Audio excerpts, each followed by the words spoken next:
الحمد لله والصلاة والسلام على رسول الله و علی آله و اصحابه اجمعین. پاسخ سوالاتی بعضی از برادران که از طریق کانال سوال و جواب به ما رسیدن. دوستی سوال کردن بعضی انسان ها کار خیر می کند و باز کار خیر خدا در اینترنت و یا وسایل اعلام نشر میکنه. آیا ای در ریا داخل می شود یا خیر؟ و یا ای قبول می شود یا خیر؟ برادری محترم، اصل در کار خیر امیست که انسان او کار فقط به خاطر رضای الله تعالی انجام بدهد. اگر در نیت انسان شخصی دیگری بود، ریاکاری یا نشان دادن یا شهرت به مردم، مشهور شوم از این طریق، باز این عمل بری الله نیست. وقتی عملی که بری الله نبود، باز در او عمل انسان اجر نمیگیرد و نه او عمل قبول می شود و نه تنها نه اجر نمیگیرد و قبول نمیشه که بلکه انسان به او گناهگار میشه، مؤاخذه میشه. الله تعالی می فرماید فمن كان يرجو لقاء ربه فليعمل عملا صالحا ولا يشرك بعبادة ربه احدا. کسی که به الله ایمان دارد و امید ملاقات الله تعالی را به روز آخرت دارد، پس اعمال صالحه انجام بدهد و در عباداتش و در اعمالش کسی دیگر را به الله تعالی شریک نسازد. پس اگر هدف از نشر کارهای خیر در اینترنت تشویق مردم بوده باشه و یا کدام هدف یا نیت خیری دیگری داشته باشه، انشاءالله اصل عمل بلی الله هست، به او اجر میگیره. و اگر هدف ریا و سمعت و نشان دادن بوده باشه، پس این عمل بری از این مردود است، نه تنها قبول نمیشه، به این گناهگار میشه و در عمل خیری خود به الله تعالی شریک آورده که ریا کرده یا نوعی شرک است. شخصی پرسیدن زن و شوهر با هم خواب میشوند و یک جا میشوند، باز زن غسل میکند اما مرد غسل نمیکنه و بعد از غسل کردن زن باز شوهر با همسر خود هم صحبت میشود، گپ میزنند. آیا بالای این زن دوباره غسل واجب میشه و این زن جنوب میشود یا خیر؟ برادری محترم، با شخصی جنوب گپ زدن درست است. اگر با هم زن و شوهر بوده باشند، کش و بغل و بوسه و غیره گرفتن هم درست است. و وقتی که از جنابت غسل کرده باشه، دیگر با گپ زدن غسل بالایش واجب نمیشه و نه جنوب میشه و نه به کش و بغل و بوسه گرفتن. و او شخصی که جنوب بوده باشه، انسان با این فکر نبوده باشه که این پلید است، به هر چیزی دست زد او چیز پلید میشه، به این فکر نبوده باشد. میتواند این شخص نان بخورد، با مردم حرف بزند، با مردم مصافحه و دست بدهد، میتواند کارهای خانه را انجام بدهد، کارهای بیرون خانه را. پس شخصی که جنوب است او نجس نیست، یعنی به چیزی که دست بزند او چیز پلید نمیشه، او چیز هم مانند خودش بالایش غسل واجب نمیشه. پس اشکالی نداره و نه دوباره بالای خواهر غسل واجب میشه و نه جنوب میشود. خواهری محترمه پرسیدن که من میخواهم حجاب بر سر کنم اما پدرم اجازه نمیدهد و میگوید دلت صاف بوده باشه کفایت بگیر. ما متاسف هستم به حال چنین پدری، الله هدایتش بدهد. الله تو خواهری محترمه را توفیق بیشتر بدهد. الله تعالی نور ایمان در قلبت بیشتر روشن کنه و پدرت به نور ایمان دلش را منور بکنه از این نظریه فاسد و از این نظریه بسیار بد خداوند نجاتش بدهد.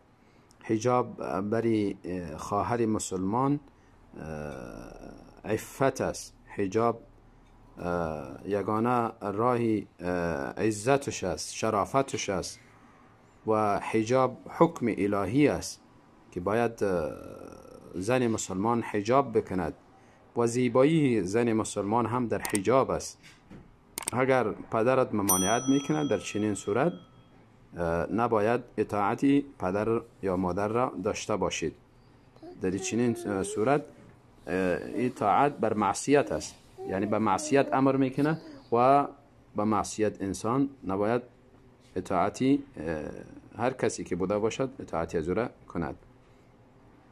اگر حجابتان سبب می شده باشه که شما را از دانشگاه بیرون میکنن، پس راضی باشید، آماده باشید که از دانشگاه بیرون شوید، ولی حجاب خدا ترک نکنید، چون عزت شما در حجابتان است، عزت شما در اسلامتان است، عزت شما در پابندی به دینتان است.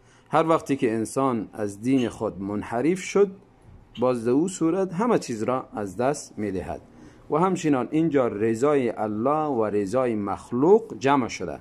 شما الله را راضی بسازید، باز مخلوق راضی می شوند یا خیر او مهم نیست. شما فقط هدفتان رضامندی الله تعالی بوده باشد. شخصی سوال کردن ویتر را همراه خفتن میخواند و باز شب استاد شده نماز تهجد میخواند، آیا چنین میشود یا خیر؟ برادری محترم، رسول الله صلی الله علیه و سلم فرمودن اجعلوا آخر صلاتکم وترا، شما آخری نمازتان را در شب ویتر بگردانید، یعنی ویتر آخری نماز بخوانید. پس اگر شخصی میترسد که ویتر از نزدم فوت می شود و امکان دارد شب بیدار شده نتوانم، از این می ترسه، بهتر است که ویتر خدا قبل از خواب کردن بخواند، همراه خفتن یا بعد از خفتن یا قبل از خواب کردن باید ویتر شب بخواند و ویتر را ترک نکند.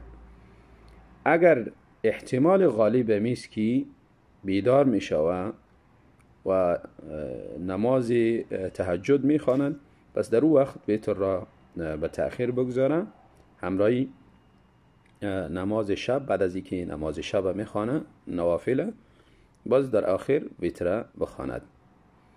اگر شخصی نماز ویتر همراه خفتن خواند یا قبل از خواب خواند، باز شب بیدار شد نماز نفلی خواند، اشکالی نداره، میتواند که نماز نفلی یا تهجد بخواند. برادری سوال کردن در سفر تهجد و ویتر خوانده می شود یا خیر؟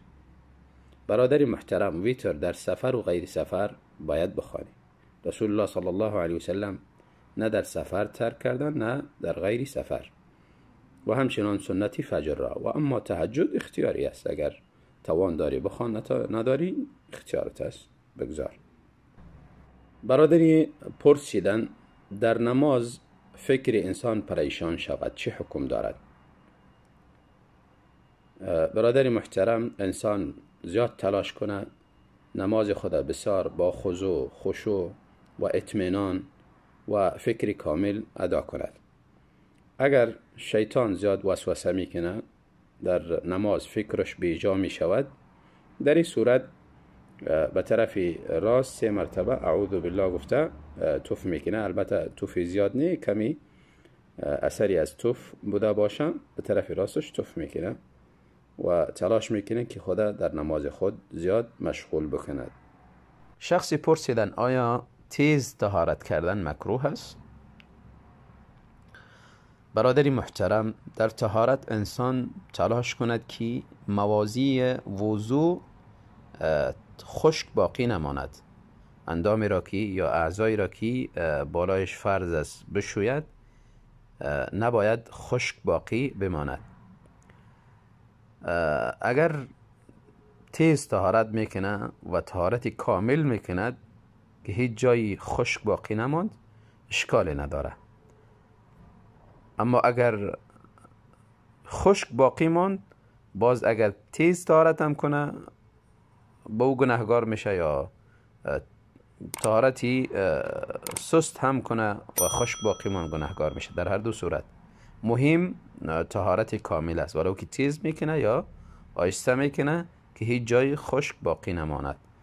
اگر خشک باقی ماند، باز رسول الله صلی الله علیه و سلم وعید سخت گفتن ویل للأعقاب من النار، هلاکت باد، تباهی باد یا کنده از دوزخ باد برای شخصی که عقبهای پای خود خشک میگذارد یا عقب پای از او خشک باقی میماند.